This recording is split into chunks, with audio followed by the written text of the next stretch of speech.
Nadreen, आप देख रहे हैं क्राइम टाइम न्यूज। मैं हूं आपका दोस्त Khaitar Khan, bureau chief crime time news. हर तरह की खबर से जुड़े रहने के लिए हमारे चैनल को लाइक करें, सब्सक्राइब करें और देखते रहिए क्राइम टाइम न्यूज।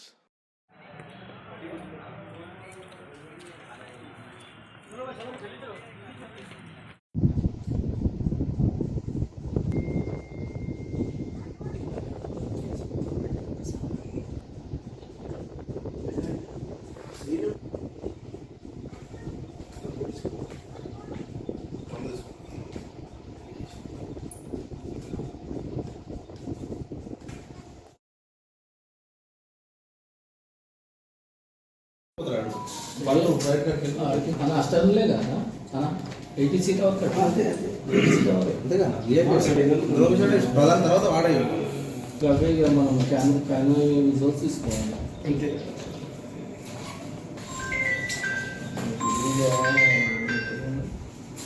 అన్నా నమస్తేనా అన్న డెవలప్ కట్టమని కదా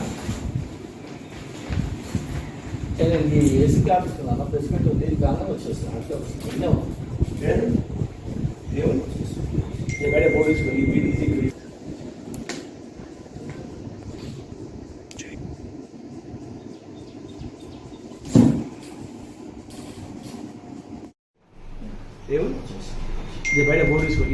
గడి అన్నా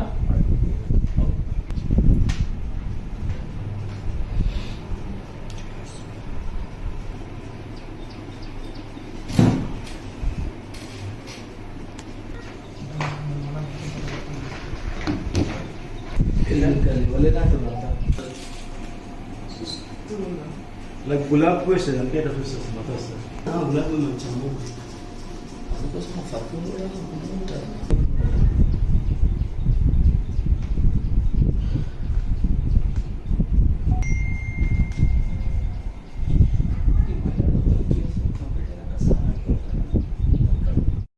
పదిహేడో తారీఖు నాడు RCB versus Chennai cricket betting విషయంలో బుకీస్ అయిన సతీష్ను అరెస్ట్ చేయడం జరిగింది. అతని దగ్గర నుంచి 6,50,000 రూపాయలు రికవర్ చేసి అతన్ని కస్టడీలో తీసుకొని రిమాండ్ చేయడం జరిగింది. సో దానిలో భాగంగా అదే టీంలో అబ్స్కాండింగ్ ఉన్న రవితేజ మరియు మనోజ్ అనే వాళ్ళు అబ్స్కాండింగ్ ఉన్నారు. ఈరోజు ఉదయం వాళ్ళను ఆరంగర్ చౌరస్తాలో అప్రహెండ్ చేయడం జరిగింది. వాళ్ళ దగ్గర నుంచి 13,13,500 రూపాయలను రికవరీ చేయడం జరిగింది. అదేవిధంగా ఒక ల్యాప్టాప్ 3 సెల్ ఫోన్లను కూడా స్వాధీనం చేసుకోవడం జరిగింది. సో వీళ్ళను రిమాండ్ చేయడం జరుగుతుంది.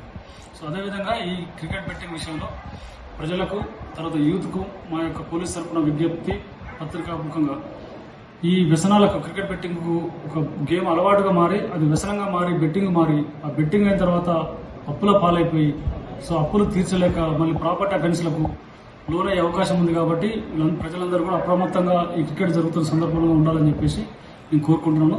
అదేవిధంగా వీళ్ళు ఇంకా ఏం ట్రాన్సాక్షన్స్ ఉన్నాయని చెప్పేసి కూడా మనం వెరిఫై చేయడం జరుగుతుంది. ఏమేమి సాధన చేసుకోవచ్చు? ఇప్పుడు 13,13,500 రూపాయలు ప్లస్ ఒక ల్యాప్టాప్ 3 సెల్ ఫోన్స్